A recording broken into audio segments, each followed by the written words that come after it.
Am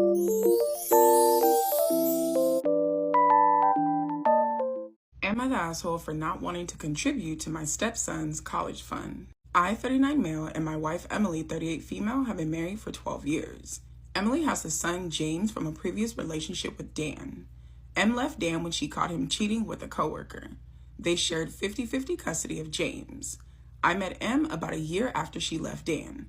A year later, Dan married his affair partner, and Em and I got married soon after. James never really bonded to me. I admit that I tried a little too hard initially to get him to like me, but I backed off when I realized I was trying too hard and it was having the opposite impact. Over the years, we've built a tense acceptance of sorts, if that makes sense. Em and I have 3 kids, 10 female, 7 male, and 4 male. James doesn't have a good relationship with them either. He bonds well with Dan's son, but doesn't like spending much time with our kids. He isn't mean to them, but he just ignores them mostly. The oldest 2 now just avoid him when he's home. Em and I both have well-paying jobs, and early on, we decided that I would contribute 80% to our trio's college fund, and Em would do 20%, because she would be contributing 100% to James's college fund. We didn't know if Dan was making any such arrangements on his end, but we thought that at least this way, James would have something instead of nothing. Em recently sat James down and talked to him about his college fund. He seemed happy with the financial help he was going to get. He went off to Dan's for the weekend, and when he came back, he asked Em about our kids' college funds. When he learned that the amount was fairly higher than his, he was upset. When he asked about the disparity, Em told him about our college fund setup. He was furious to know that I hadn't contributed to his college fund. He said that I was just pretending to play family with him all these years, that I didn't really care about him, and I was a heartless asshole. I'll be that when the only reason you're even bothering to acknowledge me is because you want my money. You ignore my children. You and I don't have a relationship. Understandable, because OP did try a little bit too hard in the beginning. It's been 12 fucking years. We still don't have a relationship, but I'm an asshole for not giving you my money, even though I'm contributing to 3, not 1, not 2, but 3 college accounts right now. Boy, you better go back to your daddy and ask him to give you the difference. Em suggested that we could take some money out of our youngest fund and give it to James, and that she would add it back over time. But she said that's my call, that she won't pressurize me either way and would accept whatever I decided. No, because James was absolutely satisfied and happy with what he was going to get before he went to his dad's house, so he can continue to be happy and satisfied with what the fuck he's going to get. Quite frankly, I don't want to do it. James idolizes his shitty father, even now that he knows he cheated on his mother. I could deal with his crappy behavior with me, but I never understood his attitude towards our kids. We even tried going to family therapy. He refused to go because I wasn't his family. Now when he needs money, suddenly I'm family? I know I'm perhaps being petty, but I don't want to give him the money, so am I the asshole? Edit. I think some clarifications are in order. I don't hate that James idolizes his father. I hate that he blames his mother for their family breaking up. When James was 13, he had heard from one of his cousins on Dan's side what his father had done that led to Emily leaving. When James confronted her about it, she explained. We tried for therapy, but that didn't happen. Last year, he told his mother that he believes that she was responsible. Instead of leaving Dan, she should have forgotten about what he did and continued to stay with him. Em was expectedly shocked. But when she asked him if the situation was reversed and she had cheated on Dan and he left her, would then Dan be blamed for the family breaking up? He said no, that would definitely be her fault, and made no further explanations. This was not a result of an argument or a heat of the moment statement. Ironically, this was a casual dinner table conversation. The other kids had to be excused from the table. When Em and I got together and things were starting to look serious, she wanted to take James to a child therapist who could help him better adjust to the changing situation around him. Since they shared 50-50 custody, Dan's consent was needed. He refused. When we were going to get married, we tried for therapy. Dan said he got married before us and James had no issues, and that we were overreacting and he didn't need therapy. When the above incident happened, when Em was pregnant with our daughter, and most recently after last year's incident, this time, we asked him directly. We thought if he didn't agree to family therapy, we could speak to our lawyer and work around the custody arrangement since he was almost an adult. This was when he refused therapy, saying that I wasn't family. For all those saying I'm treating a teenager like an adult, that I made him feel like the other and not one of us, we tried. When we both started earning well, we wanted to splurge on our kids during birthdays and holidays. James was never excluded. Whatever our kids got, he got too. In fact, as he got older, he got to pick what he wanted. For his 11th birthday, he wanted to go to Disney World. Both of Dan's kids were invited. His youngest son and my daughter are the same age. He went. She wasn't invited. We stayed home. We started the college funds about a year after our daughter was born. Em couldn't start one for James earlier because she was a stay-at-home mom when she was with Dan. It took her a while to get back on her feet. She wasn't in a position to immediately start a college fund for him. What a lot of you pointed out is right. James has been shortchanged. Em will rectify that and make up the deficit he should get by the time he starts college, but that will still not make it as much as the remaining 3. We've decided to sit and have a chat with him this weekend about everything. I don't think you're the asshole, and I also don't think you should add any money to James's account. Like I said, he was 100% satisfied and okay with the amount that he first found out was in there. But then he goes back home to his shitty ass dad. Dad gets into his peasy ass brain. Now all of a sudden you owe him something. No, he has been hell bent to make sure you understood that you are not his family. That goes for your money too. We're not family, then don't come to me expecting anything from me, especially not like this. You're not going to call me an asshole and accuse me of playing family with you when I've been nothing but fucking respectful once I backed off. No, baby, absolutely not. I don't think you're wrong at all, and I wouldn't be giving up a fucking dime. Your parents are responsible for your college fund. Since you love your daddy so much, go see how much he has put aside for you.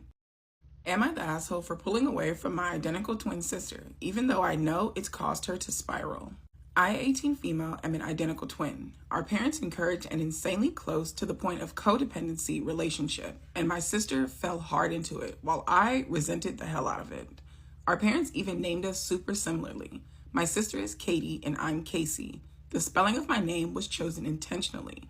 Our parents wanted us to match, always. My parents and sister always expected us to do everything together. We shared a bedroom and bed our whole lives until June. That's when I packed up my stuff and moved out of our parents' house. Our parents insisted to every school that we went to and every teacher we had, we'd be in the same class and sitting next to each other all year. That's not okay. That's not okay. When we had field trips, we were to be each other's buddy. If one of us was invited to a birthday party, then the other was assumed to be invited too, regardless of whether they were or not. All of our extracurriculars were the same, and it was fucking miserable for me because I hated them. They were all my sister's interest, not mine. Anytime I tried to set boundaries with my sister, she'd discard them and carry on as normal. And normal for us was being codependent and super enmeshed.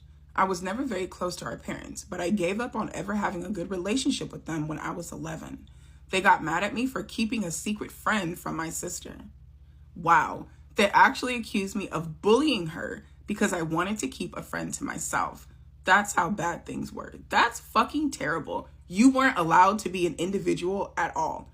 You couldn't be a person, you just had to be a twin. That's fucked up. My sister has always hated when someone liked me and wanted to be my friend, but didn't like her or want to be her friend. For my sister, we were one and the same. If you like one, you like both. How the fuck was that supposed to work out with dating? Neither one of you guys have ever dated, huh? I know neither one of you guys have ever had a boyfriend if she truly believes that if you like my sister, you have to like me too. Did she really expect you guys were going to end up dating the same person, or were you just going to die alone together? This is not healthy. My sister doesn't see us as our own individual people, just as twins. Identical twins who are alike in every single possible way. I remember being in the hospital when I was 14. She wasn't allowed to stay with me, and my parents were removed from the hospital for abusing the staff over enforcing the rule of no minors overnight. I was released after 2 days. Those were the best nights of sleep I've had until that point. I also felt like I got some breathing room, which was definitely needed. My sister never slept. She was an absolute mess because I wasn't there. It made me wish I could have stayed in the hospital indefinitely. We were supposed to go to the same college, live together, and our parents planned on bullying the admin at our school of choice into assigning us as roommates. But then I acted like I wasn't going to college. I stayed with a friend and blocked my family for a while before my friend and I moved out of state to a community college. I just started everything. I got a job so I can support myself, which is also my reason for community college. I did unblock my sister, and it's honestly been awful. I've debated whether I want to block her again or not, but if I do, I know it's going to be a forever thing. There's no doing it for now. If I block her again, I won't ever have a relationship with her. So I'm trying not to and seeing if she can try and grow. But my sister has fallen apart without me. She's already dropped out of college. She's back living with our parents. She's pleaded with me to come and take her home with me. Our parents used her phone to call me, and they say that I'm awful for pulling away from my sister who needs me. They are her parents. They are her parents. They see that she is going through something, and instead of getting her fucking help, they're gonna call her sister and tell her that it's your job to come back because your sister needs you. No, your parents fucking suck. They said that I'm being abusive and accused me of trying to kill my sister with this. I can see her downward spiral, but I just can't be enmeshed with her for the rest of my life. I want to be me, not Katie's twin, just Casey. So am I the asshole? No, baby, you're absolutely not the asshole. And I am so sorry that you've been going through this your entire life and that you are still, to this day, dealing with this shit. This is not okay. It's not healthy. This is, honestly, it's heartbreaking. It is extremely heartbreaking that you have never been allowed to be yourself. And I am so sorry. Your parents fail to realize that while, yes, they have a set of twins, they still have two individual children who are completely different people, who are going to have different favorite colors, different interests, different hobbies, want to have different friends, are entitled to be individual people. Your parents failed you and your sister from the very fucking beginning. From the moment that you were born, and they specifically chose to spell your name a certain way to make sure that you guys were always the same. From the moment they chose to bully the teachers and the admin of all the schools that you guys had been in to make sure you were always together, they started to fail you guys. From the moment they accused you of being a bully because all you wanted was a friend to call yours, they were failing you. And every single time they pick up the phone to accuse you of doing all these horrible things to your sister for simply wanting to be yourself, they're continuing to fail you guys, baby. This is not your fault. And I am so proud of you for standing up for yourself. My advice to you, my love, would be to get some therapy. Right now, you're angry, understandably so. I'm not going to sit here and tell you that you're wrong for being angry. I completely get it, baby. I'm angry on your behalf. I completely understand it. You're on your own for the first time. For the first time, you're able to take a deep breath, get into your bed, go to sleep at night alone. You're in survival mode right now. You're working, you're going to school, you are trying to navigate your life for the first time. My advice to you would be to get some therapy. It's going to help you process these emotions as they come and help you even more navigate through what you're going through. Again, my love, I am so proud of you. I am very, very proud of you, Casey. My husband cheated on me with his work wife, and I did absolutely nothing to stop it. Story time. So I met my husband's work wife, who we'll call Amy, last Thursday. And she introduced herself as his work wife and then proceeded to call my husband her hubby. Now, I did know about Amy before this evening. My husband had told me a little bit about her, how she's a gamer, she's really funny, they really get each other at work. Now, here's the thing. I know that they text. Not just about work things, and even on weekends too. I got so paranoid about it, I'd be sat on the toilet at like 3:30 in the morning with his phone, trying to be as silent as possible, reading their texts. The last text in the thread was from the night of this party, and she was saying that she was so pissed off that Steve hadn't said bye-bye to her. Your wife is really boring. Didn't expect that for such a fun guy like you. Now, here's the thing. My husband is not the one initiating conversation. When she flirts, he doesn't flirt back. Is it that he's just really, really enjoying the attention from this woman who, in her own words, is completely different to me? Or even worse, is he just clever enough to not flirt back with her on text and only do it in person? I've only just thought of that. Oh my God.